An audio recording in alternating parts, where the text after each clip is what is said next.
العالمين، وأشهد أن لا إله إلا الله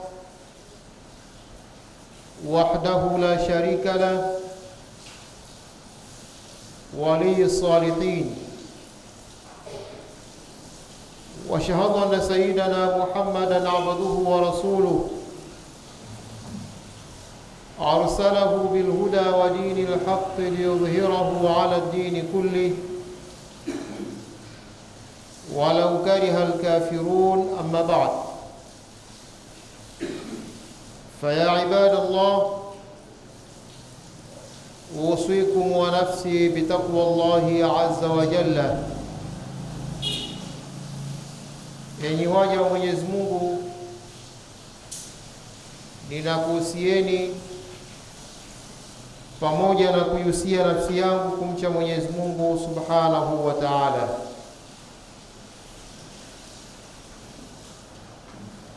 Hotuba yetu ya leo ipo ndani ya mada isemayo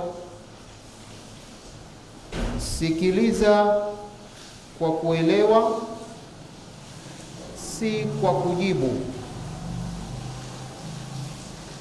Sikiliza kwa kuelewa, si kwa kujibu.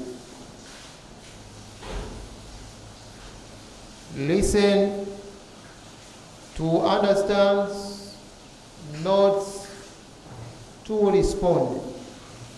Sikiliza upate kuelewa, usisikilize ili upate kujibu. Ndugu Waislamu, tuendelee kufika japo kwa hatua chache kule ambako Qur'ani ilipo na inapoelekea. Qur'ani inaelekea katika mambo makubwa ya kiilmu. Qur'ani inaelekea katika mambo mazito ya kijamii, na kila siku tutakumbushana yaliyokuwa mapya ambayo yanapatikana katika dini yetu ya Uislamu na ambayo tunatakiwa kuishi nayo. Sasa leo tunaishi na sala zito ndani ya jamii ambalo lina kichwa cha habari kwamba sikiliza kwa uelewa, si kwa kujibu. Tuna ugonjwa mkubwa unaoendelea kushamiri duniani hivi sasa. Hapo awali lilikuwa ni gonjwa ambalo linawasumbua watu ambao hawajaupiga vita ujinga, maana yake hawajajielimisha. Lakini hili gonjwa jinsi linavyokuwa kubwa hivi sasa linawaingia hata wale watu ambao waliojielimisha, ni watu ambao wamebeba vitivyo mbalimbali vya kitaaluma, na wao pia wanakumbwa na gonjwa hili. Siku zote dini yetu ya Uislamu inatutaka kwanza kusikiliza na kuelewa. Kusikiliza na kuelewa. Na iwapo umesikiliza hujaelewa, unatakiwa kuuliza ili ufahamishwe kile ulichokisikiliza na kile ambacho hujakielewa. Na baada ya hapo una nafasi na wewe ya kujibu au ya kuchangia. Lakini leo kinyume chake, anaanza kuhukumiwa mtu kabla hajaongea, kabla hajazungumza, au wakati mwingine mtu anasikiliza ili apate kujibu, hasikilizi kwa lengo la kuelewa. Sasa leo Qur'ani na mafundisho ya Bwana Mtume Muhammad sallallahu alaihi wasallam yanaturudisha katika uhalisia unaotakiwa, kwamba tuwe ni watu wa kusikiliza kwa kutaka kuelewa na tusiwe watu wa kusikiliza kwa kutaka kujibu. Kuna hadidu rejea ambazo zinatuelekeza katika khutba hii. Kwanza, usikivu sahihi na uelewa unaongeza uelewa sahihi. Usikivu uliokuwa sahihi na uelewa unakuongezea uelewa uliokuwa sahihi. Hili ni jambo ambalo wanafunzi wa kitaaluma wanapokuwa darasani, wanapokuwa katika vyuo, lakini hata wale watu ambao wanawasikiliza wazungumzaji, iwe katika upande wa kidini, iwe katika upande wa kisiasa, tujipambe na sifa ya kuwa ni wasikivu sahihi na waelewa, ili tupate kuelewa lililokuwa sahihi. Lakini jambo la pili, usikivu wa kujibu unaondoa uelewa sahihi. Yaani, unapomsikiliza mtu kwa lengo la kumjibu, hata kama utamsikiliza saa 5 6 anazungumza, hutoelewa alichokizungumza, kwa sababu wewe lengo lako si kumsikiliza, lengo lako ni kujitayarisha kwa lengo la kumjibu. Uislamu umekuja kutusahihisha. Mtume Muhammad sallallahu alaihi wa alihi amekuja kututoa katika eneo hilo, kwamba tusipende kusikiliza kwa lengo la kujiandaa kujibu, kwa sababu hatutamuelewa yule ambaye tunayemsikiliza, bali focus yetu itakuwa ni kule kujibu tu. Lakini jambo la tatu, Uislamu unatuelekeza sikiliza. Hatua ya kwanza, sikiliza. Hatua ya pili, elewa. Hatua ya tatu, uliza kabla ya kujibu. Mwanafunzi yeyote anayefuata nidhamu hii atapata elimu iliyokuwa bora, atapata usikivu uliokuwa bora. Kwa hivyo hizi hadithi rejea tatu tuziingize katika mafundisho ya Qur'ani na katika mafundisho ya hadithi za Bwana Mtume Muhammad sallallahu alayhi wasallam, ili tupate andiko la hutuba yetu kwamba sikiliza kwa kuelewa, si kwa kujibu. Listen to understand, not to respond. Sikiliza kwa kuelewa, usisikilize kwa kutaka kujibu. Utakosa asali ya elimu, utakosa asali ya uelewa. Ndugu zangu Waislamu, katika dini yetu ya Uislamu kuna kitu kinaitwa as-samaa. As-samaa au as-sam'u maana yake ni kusikia. Kusikia. Sisi sote, mimi na nyinyi, tuna nyenzo za kujisikilizisha ambazo ni masikio. Masikio Mwenyezi Mungu ameyatengeneza kwa teknolojia yake, ili hivi sasa mimi unisikie ninazungumza nini. Hii ni nyenzo ya kwanza ya hatua za kupokea, ni usikivu au kusikia. Kusikia kunapitia nini?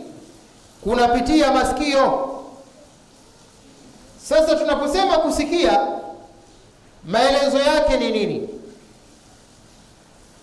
Ni mujarrad wa kufika sauti katika sikio. As-samaa au as-sam'u ni kile kitendo cha kuingia sauti kwenye sikio. Hapa ulipo, sauti yangu inaingia kwenye sikio lako, sauti ya bodaboda inaingia kwenye sikio lako, sauti ya feni inaingia kwenye sikio lako, sauti ya watu watakaopita kwa kelele nje ya msikiti inaingia kwenye sikio lako. Wewe umejipanga panga vipi? Sauti gani unataka ibaki katika sikio lako? Sallallahu alaihi Muhammad.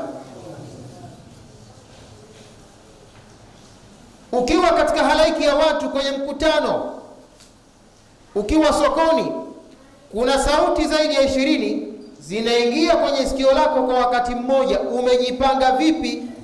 Sauti gani ambayo hiyo ndio unaitaka wewe iingie na ibakie ndani ya sikio lako? Kwa hiyo hatua ya kwanza kuna samu, kusikia. Watu wote tunasikia kwa sababu sauti zinaingia katika masikio yetu.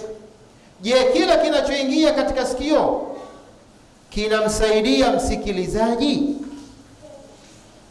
Kila kinachoingia kinamsikiliza msikilizaji? Unaweza ukamkuta abiria amepanda ndani ya basi fulani, tokea amepanda pale Mbezi mpaka anafika Morogoro, ile television au TV iliyomo ndani ya basi lile inaonesha mambo fulani. Unaweza ukamwona kama vile anaangalia, lakini ukimuuliza tokea Mbezi mpaka hapa Morogoro, hebu nisimulie kilichokuwa kinazungumzwa ndani ya TV ile, hawezi akakwambia hata kimoja, kwa sababu alikuwa anasikia lakini akili yake ilikuwa haiko pale. Sallallahu alaihi Muhammad. Na hivyo hivyo katika vitu vingi, mtu anaweza akaweka taarifa ya habari lakini asielewe kinachozungumzwa ndani ya taarifa ya habari, japokuwa kimeingia ndani ya sikio lake. Na mfano huu tutapigiwa na Mwenyezi Mungu Subhanahu wa Ta'ala wa hili grupu la watu ambao wana masikio na vinaingia vitu ndani ya masikio yao, lakini havina natija, havina faida yoyote. Kundi la pili ni lile kundi la alistima'u, la kujisikilizisha, kwamba kwanza ana sikio alafu anakaa attention, anakaa akiwa tayari kukisikiliza kile ambacho kinachoingia katika masikio. Hiki kilichoingia ni kweli au nimesikiliza vibaya? Hebu ngoja nikiulize tena, bwana, ni kweli umesema kitu fulani au nimekukopi vibaya? Sallallahu alaihi Muhammad. Huyu maana yake alikuwa katika hatua ya kujisikilizisha, sio kusikia. Kuna kusikia na kujisikilizisha. Sasa leo hotuba yetu inatutaka sisi tuwe ni watu wa kujisikilizisha, wa kutafuta usikivu. Kuna usikivu na kusikia. Kusikia, hata wale wenye matatizo ya afya ya akili wanasikia, wamesikia adhana. Kuna Waislamu wamesikia adhana. Sasa kuna tofauti aliyosikia adhana akaifanyia kazi, na kuna tofauti aliyosikia adhana kamwachia muadhini. Sallallahu alaihi Muhammad.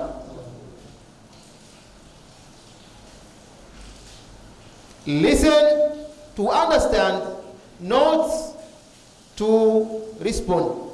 Sikiliza ili uelewe, usisikilize ili ujibu. Mwenyezi Mungu Subhanahu wa Ta'ala, lile kundi la kwanza, anaanza kulipa maelekezo katika surat Al-Anfal aya 24, anasema wala takunu kalladhina, wala msiwe kama wale ambao qalu, walisema sami'na, tumesikia, wa hum la yasma'un, na wao hawakusikia. Tuishi na haya maneno, wala takunu, wala msiwe enyi waumini, kalladhina, kama wale ambao qalu, walisema, yani wamesema wao wenyewe, sami'na, tumesikia. Mungu anawashushua, wa hum la yasma'un, na wao hawakusikia. Hapa ni lazima tuelewe kwamba hawa walisikia nini na Mungu anasema hawakusikia kitu gani. Ni kweli walisikiliza hutuba yetu zaidi, ni kweli walisikiliza mkutano wote, ni kweli walisikiliza somo lote wakiwa darasani. Kipi ambacho kilichokosekana? Wala takunu, wala msiwe kalladhina, kama wale ambao qalu, walisema sami'na, tumesikia, wa hum la yasmaun, na wao hawakusikia. Maana yake walioyasikia yaliingia sikio la mkono wa kulia, yakatokea sikio la mkono wa kushoto, yakaondoka. Sallu ala Muhammad. Kwa maana hiyo Mwenyezi Mungu kwa kuwa anawafahamu vizuri akasema hawa hawakusikia kitu. Yule ambaye anasikia na kile anachokisikia hakibaki kichwani mwake, huyu ni sawa sawa na mtu ambaye hakusikia lolote. Kama utaisikiliza khutba, mkutano, somo, halafu kile ulichokisikia ambacho kimeingia katika sikio lako hakikubakia kichwani kwa mazingatio, hakikubakia akilini mwako, wewe na asiyesikia pipa na mfuniko hauna tofauti yoyote. Mswalie Mtume Muhammad. Kwa hiyo hili eneo la kwanza mara nyingi linawagusa wale watu ambao wanapenda kusikia ili wapende kujibu. Na hata katika upande wetu sisi mashehe, kuna mashehe baadhi yetu ambao hawapendi kumsikia mtu kwa kumwelewa, bali wanapenda kumsikia ili wamjibu.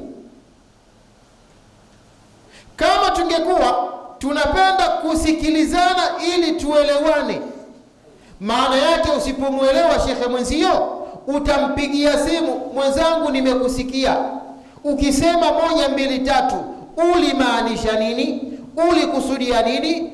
Bwana, hapo mimi nimeteleza kweli, hapo nilikwenda kusudia 1 2 3.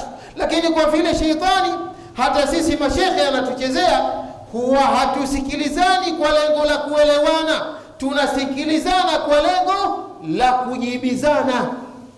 Sallu ala Muhammad. Kwa maana hiyo sisi na wanasiasa pia hatuna tofauti. Wanasiasa hawasikilizani kwa kuelewana, ili yule ambaye hakumwelewa mwanasiasa mwenzake amuulize inbox, badala yake anamsikiliza ili apotoshe, anamsikiliza ili apate kumjibu. Hili ni jambo ambalo dini ya Uislamu imekuja kulitolea maelekezo. Sikiliza kwa kuelewa, usisikilize kwa kujibu. Twende katika hatua ya pili ya watu ambao huwa wanasikia si kwa kutaka kuelewa, wanasikia ili kwa kutaka kujibu, ili kwa kutaka kupotosha. Mwenyezi Mungu atufanye miongoni mwa watakaoingia katika pepo ya Firdaus. Watakaoingizwa motoni watafika mahala watasema maneno yafuatayo. Wale watu ambao watakaoingia katika moto wa Jahannam watasema, waqalu, watasema, lau kunna, lau tungekuwa sisi tulioingia motoni, nasma'u, tunasikia, au naaqilu, au tunaakili, ma kunna fi ashabi sa'ir, tusingekuwa sisi katika watu wa motoni. Yani watu watakaoingizwa motoni wanajitetea kwamba sisi tungekuwa tunasikia. Hapana, nyinyi mlikuwa mnasikia na nyinyi mlikuwa na akili.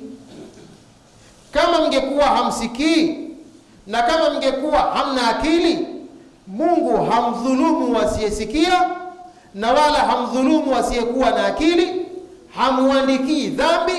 Maana yake nyinyi msingekuwa katika watu wa motoni.